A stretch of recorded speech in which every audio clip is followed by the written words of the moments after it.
നമസ്കാരം. മെട്രോ മാറ്റിനിയിലേക്ക് സ്വാഗതം. നടി ആക്രമിച്ച കേസിനെ ചുറ്റിപ്പറ്റിയുള്ള ചർച്ചകൾ സോഷ്യൽ മീഡിയയിൽ ശക്തമാവുകയാണ്. എറണാകുളം പ്രിൻസിപ്പൽ സെഷൻസ് കോടതിയാണ് പ്രതികൾക്കുള്ള ശിക്ഷ വിധിച്ചത്. ശിക്ഷിക്കപ്പെട്ട പ്രതികളിൽ ഒന്നാം പ്രതി പൾസർ സുനിക്ക് ഇനി അനുഭവിക്കേണ്ടത് 13 വർഷം തടവ്. 7.5 വർഷത്തോളം വിചാരണ തടവിൽ കഴിഞ്ഞതിനാലാണ് ഇത്. രണ്ടാം പ്രതി മാർട്ടിൻ ആന്റണി 7 വർഷത്തോളം വിചാരണ തടവിൽ കഴിഞ്ഞതിനാൽ ഇയാളും 13 വർഷം തടവിൽ കഴിഞ്ഞാൽ മതി. ഇവർക്ക് 2039 ജയിലിൽ നിന്ന് പുറത്തിറങ്ങാം. മൂന്നാം പ്രതി തമ്മനം മണപ്പാട്ടിപ്പറമ്പിൽ ബാബുമകൻ ബി മണികണ്ഠൻ 3.5 വർഷമായി വിചാരണ തടവിലാണ്. ഇയാൾ അവശേഷിക്കുന്ന 16 വർഷവും 6 മാസവും ശിക്ഷ അനുഭവിക്കണം.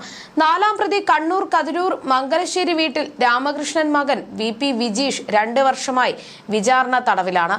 ഇയാൾ 16 വർഷവും 6 മാസവും കൂടി ശിക്ഷ അനുഭവിക്കണം. അഞ്ചാം പ്രതി എറണാകുളം കുന്നുംപുറം പള്ളിക്കപ്പറമ്പിൽ വീട്ടിൽ ഹസൻ മകൻ H സലീം എന്ന വടിവാൾ സലീം 2 വർഷം വിചാരണ തടവ് അനുഭവിച്ചു. ഇനി 18 വർഷം തടവിൽ കഴിയണം. ആറാം പ്രതി തിരുവല്ല പെരിങ്ങറ പഴയ നിലത്തിൽ വീട്ടിൽ ഉഷ ശ്രീഹരൻ മകൻ പ്രദീപും 2 വർഷമായി വിചാരണ തടവിലാണ്. ഇനി 18 വർഷം ശിക്ഷാ കാലാവധിയാണ് ബാക്കിയുള്ളത്. എന്നാൽ കഴിഞ്ഞ ദിവസം രണ്ടാം പ്രതി മാർട്ടിൻ ആന്റണി സോഷ്യൽ മീഡിയയിലൂടെ പങ്കുവച്ച വീഡിയോയ്ക്കെതിരെ പരാതിയുമായി അതിജീവിത രംഗത്തെത്തിയിരുന്നു. ഇപ്പോഴിതാ അതിജീവിതയുടെ പേര് വെളിപ്പെടുത്തി വീഡിയോ പോസ്റ്റ് ചെയ്ത രണ്ടാം പ്രതി മാർട്ടിൻ ആന്റണിക്കെതിരെ തൃശൂർ സൈബർ പോലീസ് കേസെടുത്തിരിക്കുകയാണ്. കേസിൽ വിധി വന്നതിന് പിന്നാലെ മാർട്ടിൻ തന്റെ ഫേസ്ബുക്ക് പേജിലൂടെ അതിജീവിതയെ അധിക്ഷേപിക്കുന്ന തരത്തിലുള്ള വീഡിയോ പങ്കുവച്ചതിനെ തുടർന്നാണ് നടപടി. മാർട്ടിൻ ജാമ്യത്തിൽ ഇറങ്ങിയ സമയത്ത് ചിത്രീകരിച്ചതെന്ന് കരുതുന്ന ഈ വീഡിയോയിൽ അതിജീവിതയുടെ പേര് പരാമർശിക്കുന്നതിനൊപ്പം അന്വേഷണ സംഘത്തിനെതിരെയും ആരോപണങ്ങൾ ഉന്നയിക്കുന്നുണ്ട്. വീഡിയോ സോഷ്യൽ മീഡിയയിൽ വ്യാപകമായി പ്രചരിച്ചതോടെ അതിജീവിത മുഖ്യമന്ത്രിക്ക് നേരിട്ട് പരാതി നൽകുകയായിരുന്നു. തന്റെ സ്വകാര്യത ലംഘിക്കുന്ന തരത്തിൽ വീഡിയോ പ്രചരിക്കുന്നവർക്കെതിരെ നടപടി വേണമെന്ന നടിയുടെ ആവശ്യത്തെ തുടർന്ന് മുഖ്യമന്ത്രി അന്വേഷണത്തിന് നിർദ്ദേശം നൽകി. ഇതിനു പിന്നാലെയാണ് തൃശൂർ സൈബർ പോലീസ് കേസെടുത്ത് അന്വേഷണം ആരംഭിച്ചത്. നിലവിൽ കേസിലെ പ്രതിയായ മാർട്ടിൻ വിയൂർ ജയിലിൽ ശിക്ഷാ തടവുകാരനാണ്. മാർട്ടിൻ പുറത്തുവിട്ട വീഡിയോ സാമൂഹിക മാധ്യമങ്ങളിൽ പങ്കുവച്ചവരും കേസിൽ പ്രതികളാകുമെന്നാണ് സൂചന. നവമാധ്യമങ്ങളിലെ 27 അക്കൗണ്ട് ഉടമകളെ ഇതിനോടകം പോലീസ് തിരിച്ചറിഞ്ഞിട്ടുണ്ട്.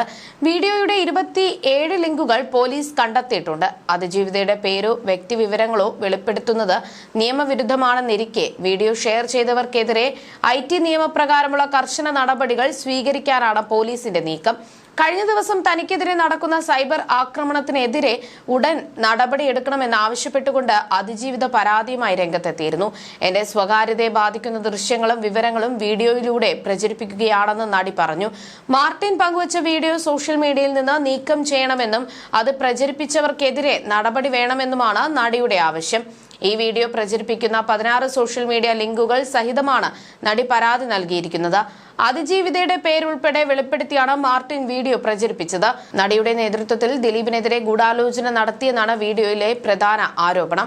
നടി ആക്രമിച്ച കേസിൽ കോടതി പ്രതികൾക്ക് 20 വർഷം തടവ് ശിക്ഷ വിധിച്ചതിന് തൊട്ടു പിന്നാലെയാണ് വീഡിയോ പ്രചരിച്ചത്. കഴിഞ്ഞ ദിവസം ക്ലിഫ് ഹൌസിൽ അതിജീവിത മുഖ്യമന്ത്രിയുമായി കൂടിക്കാഴ്ച നടത്തിയിരുന്നു. അതിജീവിതയ്ക്ക് ശക്തമായ ഉറപ്പുകളാണ് മുഖ്യമന്ത്രി നൽകിയത്. കേരള ജനത ഒപ്പമുണ്ടെന്നും പൂർണ്ണ പിന്തുണയാണ് നൽകുന്നത് എന്നും മുഖ്യമന്ത്രി അറിയിച്ചിരുന്നു. വിചാരണ കോടതിയുടെ വിധിക്കെതിരെ സർക്കാർ ഉടൻ തന്നെ അപ്പീൽ നൽകുമെന്നും കേസിലെ പ്രതി മാർട്ടിന്റെ വീഡിയോയ്ക്കെതിരെ സർക്കാർ നടപടിയെടുക്കുമെന്നും മുഖ്യമന്ത്രി ഉറപ്പു നൽകിയിരുന്നു. അതേസമയം നടി ആക്രമിച്ച കേസുമായി ബന്ധപ്പെട്ട കോടതി അലക്ഷ്യ പരാതികൾ ഇന്ന് എറണാകുളം പ്രിൻസിപ്പൽ സെഷൻസ് കോടതി പരിഗണിക്കും. മുൻ DGP R ശ്രീലേഖയ്ക്കെതിരെ അതിജീവിതയുടെ അഭിഭാഷക TB മിനി നൽകിയതുൾപ്പെടെ 6 ഹർജികളാണ് ഇന്ന് കോടതി പരിഗണിക്കുക. അതേസമയം നടി ആക്രമിച്ച കേസുമായി ബന്ധപ്പെട്ട കോടതി അലക്ഷ്യ പരാതികൾ ഇന്ന് എറണാകുളം പ്രിൻസിപ്പൽ സെഷൻസ് കോടതി പരിഗണിക്കും. മുൻ DGP R ശ്രീലേഖയ്ക്കെതിരെ അതിജീവിതയുടെ അഭിഭാഷക TB മിനി നൽകിയതുൾപ്പെടെ 6 ഹർജികളാണ് ഇന്ന് കോടതി പരിഗണിക്കുക. കേസിന്റെ വിചാരണയുമായി ബന്ധപ്പെട്ട ചില വാർത്തകൾ സംപ്രേഷണം ചെയ്ത മാധ്യമങ്ങൾക്കെതിരെ 8ാം പ്രതിയായിരുന്ന ദിലീപ് നൽകിയ ഹർജികളും കോടതിയുടെ പരിഗണനയിൽ വരും.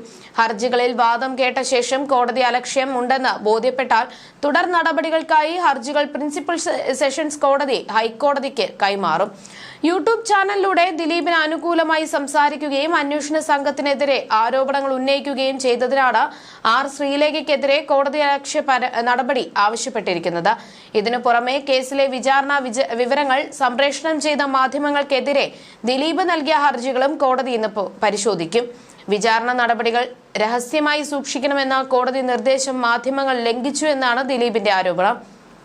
ഹർജികളിൽ വാദം കേട്ട ശേഷം കോടതി അലക്ഷ്യം നിലനിൽക്കുമെന്ന് ബോധ്യപ്പെട്ടാൽ തുടർ നടപടികൾക്കായി പ്രിൻസിപ്പൽ സെഷൻസ് കോടതി ഇവ ഹൈക്കോടതിയിലേക്ക് കൈമാറും.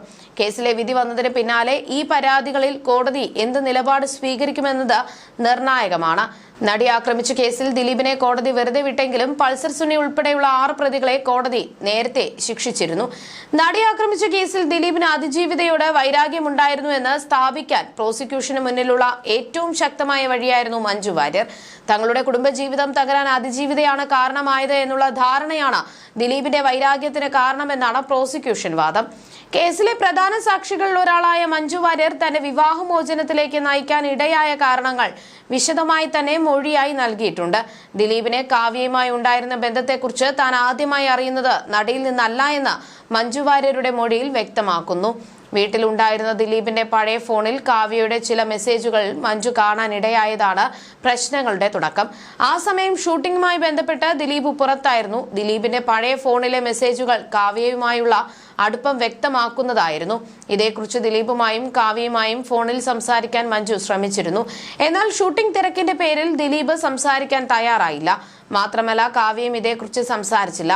തുടർന്ന് മഞ്ജു കാവ്യ മാധവന്റെ അമ്മയെ ഫോണിൽ വിളിച്ച് ഇക്കാര്യങ്ങളെക്കുറിച്ച് ചോദിക്കുകയായിരുന്നുവെന്ന് മൊഴിയിൽ പറയുന്നു. ദിലീപും കാവ്യയും തമ്മിലുള്ള ബന്ധത്തെക്കുറിച്ച് തങ്ങൾക്ക് സൂചനയുണ്ടെന്നും അതിൽ താല്പര്യമില്ലെന്നുമുള്ള തരത്തിലായിരുന്നു കാവ്യയുടെ അമ്മ സംസാരിച്ചത്. ഈ സമയത്ത് കാവ്യ വിവാഹിതയായിരുന്നു. എന്നാൽ ഭർത്താവുമായുള്ള പ്രശ്നങ്ങളെ തുടർന്ന് കാവ്യ സ്വന്തം വീട്ടിൽ നിന്ന് വന്നു നിൽക്കുകയായിരുന്നു. റിമി ടോമിക്കും അതിജീവിതയ്ക്കും ദിലീപ് കാവ്യ ബന്ധം സംബന്ധിച്ചറിയാമെന്ന് മഞ്ജുവിനോട് സൂചിപ്പിക്കുന്നത് കാവ്യയുടെ അമ്മയാണെന്നും മഞ്ജു വാര്യരുടെ മൊഴിയിൽ പറയുന്നുണ്ട്. തുടർന്ന് സുഹൃത്തുക്കളായ ഗീതു മോഹൻദാസിനും സംയുക്ത വർമ്മയ്ക്കുമൊപ്പം മഞ്ജു വാര്യർ അതിജീവിതയെ കാണാൻ അവരുടെ വീട്ടിൽ പോകുന്നു. ദിലീപ് കാവ്യ ബന്ധത്തെക്കുറിച്ചുള്ള മഞ്ജുവിന്റെ ചോദ്യങ്ങൾക്ക് ആദ്യം മറുപടി നൽകാൻ അതിജീവിത തയ്യാറായിരുന്നില്ല. എന്നാൽ അറിയുന്ന കാര്യങ്ങൾ തുറന്നു പറയാൻ അച്ഛൻ പറഞ്ഞതോടെ കാര്യങ്ങൾ അതിജീവിത മഞ്ജുവിനോട് വെളിപ്പെടുത്തുകയായിരുന്നു. തുടർന്ന് സംയുക്തയുടെ വീട്ടിലേക്ക് പോയ മഞ്ജു അവിടെ വെച്ച് വീണ്ടും കാവ്യയുടെ അമ്മയെ ഫോണിൽ വിളിച്ചു. അതിജീവിത പറഞ്ഞ കാര്യങ്ങൾ പങ്കുവച്ചു. താൻ കാവ്യയുമായി സംസാരിച്ചുവെന്നും ദിലീപുമായി ഇനി ബന്ധം തുടരില്ല എന്ന് കാവ്യ ഉറപ്പു തന്നുവെന്നും കാവ്യയുടെ അമ്മ മഞ്ജുവിനോട് പറഞ്ഞു.